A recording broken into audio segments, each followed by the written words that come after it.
Teoh and Kibelowski, Luca Horton and Marianito, Davide Bozzaro and Alfie Slater from Arthur Braun and Lev Krutilov, Jana Fierhand and Jensen Burnett from Marcus Chacunias and Maya Lemarchand, Elliot Kaczynski and Gerasim Skudanov from Vivek Kanthan and Jacob Mikalev, then Zhang Hujai and Travis Teoh, Henry Domain and Apo Timonen, Javier Herrera and Gutesh Chiriupa, Ty Fisher, Victor Rad, Luis Castellini, Vanessa Chacuniate and Joel Bocula at the back of the grid. I do notice though that one driver is missing from the fray, and that is the Mexican Javier Herrera in the CRG. He was caught up in an incident yesterday, so I'm not entirely sure whether he's had to sit out, certainly this first race of the weekend. Well, hopefully he is all right, and we'll see around there a little later today. But like you say, should make it very interesting. Carts making their way out. Crucially, if you are watching very closely, a lot of them are sticking to that dry racing line. No one using the wet part of the track, and I'm not sure who at the moment is on wets or slicks out there. I think the majority have gone for the slick tyres only because I think they feel that the track is going to drive very, very quickly throughout this race. But we just don't know. Drivers making their way round into the final sector now.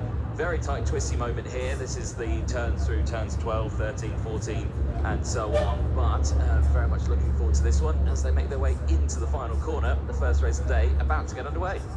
So is this going to be a clean start straight from the hilt? I have a feeling it might not be because it's been quite late for the field to form up. So we may go round again for another formation lap, which might be a good opportunity. But no, we are going to go racing straight away. So Dries van Langendonk to the first corner. They managed to form up in the end. And there's already problems. This is exactly what we thought could happen. So many drivers caught up in that in the first corner. As you just get a little bit dippy on that first corner, there's no standing grip at all. And the first race of the day sees at least a dozen drivers caught up in the melee. Yeah, that was just going to happen from the word go. I mean, the inside line there would have been on the wet part of the track, the slick tyres, and they just went straight off the circuit. There are so many. It starts from around 10th place down. Davide Montaro's there, Alfie Slater, Arthur Braun is there, Karia Fairhand is there as well, Marcus Chacunias, Lemarchand is there as well. It's half the grid, Jake. It's half the grid. Yeah, we've lost, as you say, Bottaro, Slater, Braun, Fairhand, Chacunias has gone, Lemarchand. Slow flags are out. Yeah, the slow flags are indeed out, yellow flags. No question at all about that one. Kaczynski, Skudanov, also Jacob Mikalev, Henry Domain, Arpo Timonen and Joel Bocula all involved. So once again, the field has to go through. And this is what we're talking about. If you go onto slick tyres, then that's fine if you're on the dry line. But if you're not on the dry line, there's absolutely no chance. I wonder if we can get a replay of that, because you can really start to see essentially where the first couple of drivers ended up missing out on that one. Alfie Slater is one of the only drivers caught up in that manages to get going again. So he has formed up at the back of the grid in 21st. Quite smart from Alfie Slater, because you never know what's going to happen in a race like this. So actually to get himself going again and rejoin at the back of the field, he's in 21st for the moment, but he might be able to pick up several places as the race continues to develop. But for the moment, it's Van Langendonk who leads from Lindblom, Martinez, Sala, Krutilov, Montero and Lewis Werrell, who, despite tripping off onto the grass, was able to get back on quite quickly. Vivek Kanthan is up in 8th position as a result in all of that, managing to dodge it all, has come through to 8th position. Gutesh Chiriupa has also had a bit of a fortuitous moment there in 9th. And the Malaysian Travis Teoh, who midway through the week wasn't even sure if he was going to be racing because he was on the first of the shortlist waiting list to get into the race, is now in 10th place. Yeah, again, this is certainly going to be a good thing for the drivers who started this one at the back, because they will have seen the impending doom happening in front of them. And this is the replay. Everyone on that inside line watched. They tried to go to the inside, and it just starts there. Again, everyone sliding off. Yeah, I think it was just the initial tag between the Forza and the Kart Republic that went through. So that was, I think, initial contact essentially between Montero and the Forza racing machine that dropped right to the back of the field of Luca Horton. They just banged wheels, and then there was just nowhere for anybody to go. Nobody at fault. Very, very easily done when you've got a damp circuit in front of you and everybody's trying to get through the first few corners in as smart a position as possible. You can't really lay the blame on any one driver for that. No. Crucially, this time around, though, will be a single file restart, and I can imagine everyone will be starting on that dry line. This time around, no one will try and stick that one on the wet part of the track, unless they've got the wet tyres, of course. But it looks like green flag could be getting ready this time, Jake. I think pretty much everybody decided to go slicks because they clearly felt that after looking at the warm-up times this morning on the dry line. You could get 54s out of the circuit. When they were on wets, they were in the 103s, 105s. So the fact that they could lose that much time, they felt, well, this is definitely slick tyres. However, it's still variable. Here we go into the first corner. Yellow flags are still being held. The drivers thought they were restarting, but they're not.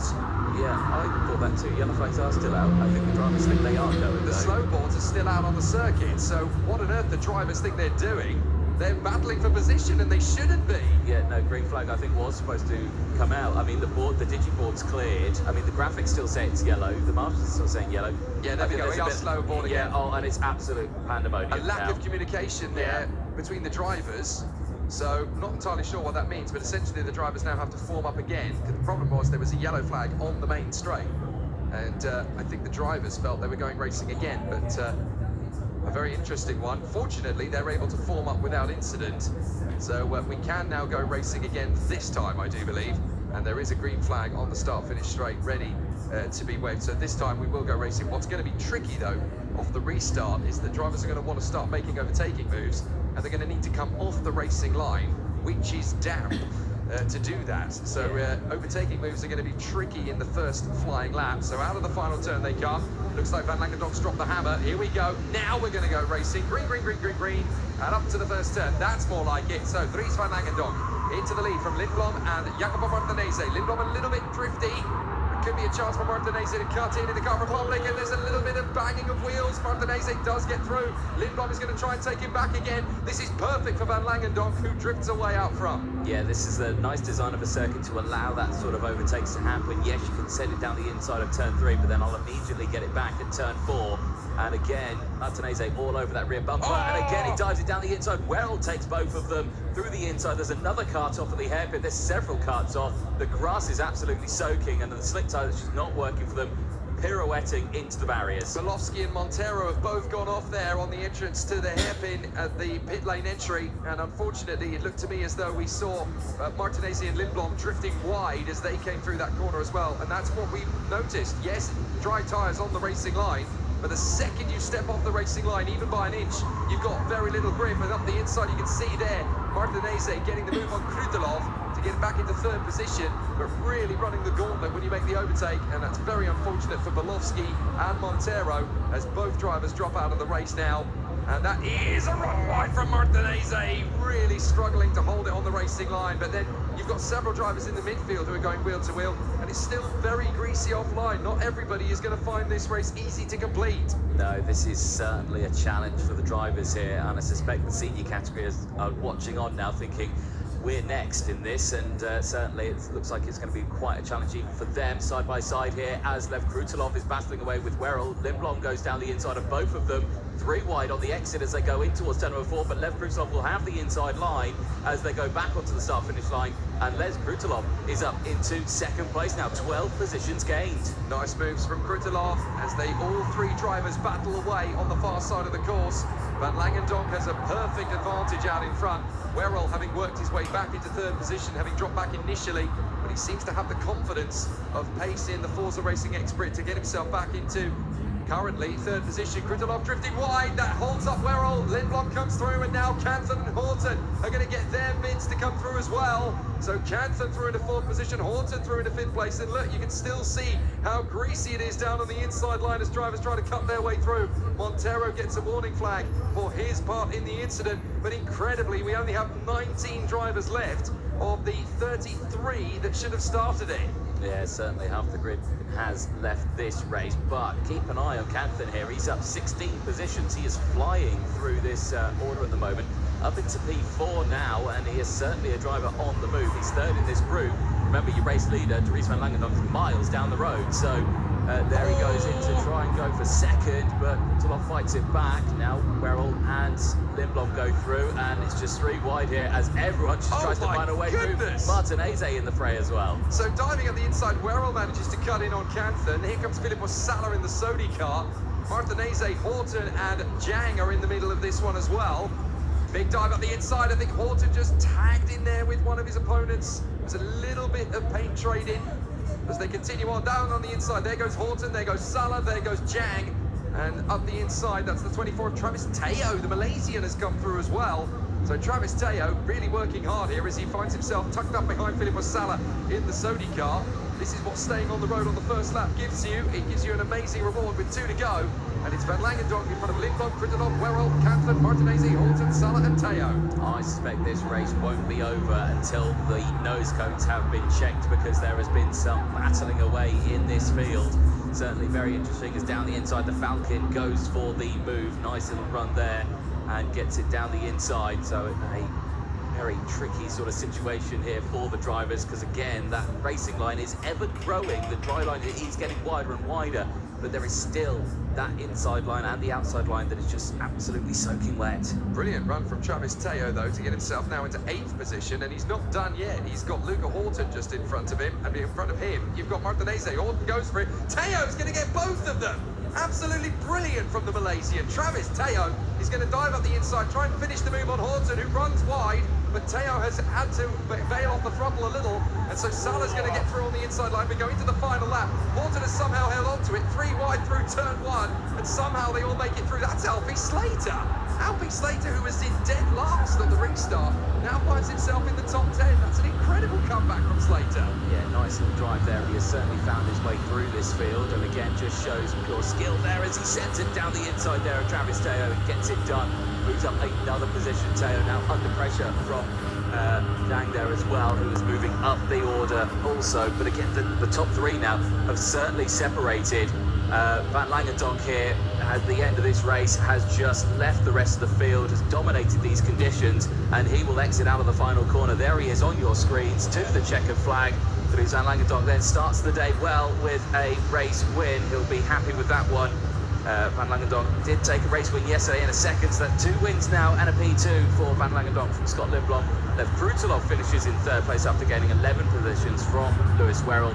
Vivek Cantlin 16 positions, finishing in P5 from Filippo Sala, from Jacopo Martinez, from Luca Horton, Alfie Slater and Jean Jose finishing in 10th place, 13 positions gained.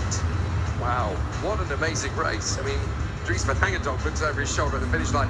Where is everybody? There's nobody there. And it's a fabulous, fabulous battle to start the day off with. But obviously the OK drivers, having had a little bit more experience than the juniors, they'll be able to come into a race like this with a little bit more foresight. But they could well get caught out themselves here by some of the damp patches around the course. But yeah, 19 drivers finish a race that 32 drivers started. And now the clean-up job begins. This could be quite the delay. Oh, well, yes. Yeah, they've only got the 1 trailer here and they can only take 3 cars. We've got 10 drivers at the first corner on their own. Well, 9 drivers. So a big one. So Dries Van Langendonk takes the win in the first race of the day, then from Scott Lindblom. Lev Krutelov in a brilliant 3rd in front of Lewis Werrell, and Vivek Cantlin, 16 places made up. Filippo Sala in front of Jacopo Martinez, Luca Horton and Alfie Slater.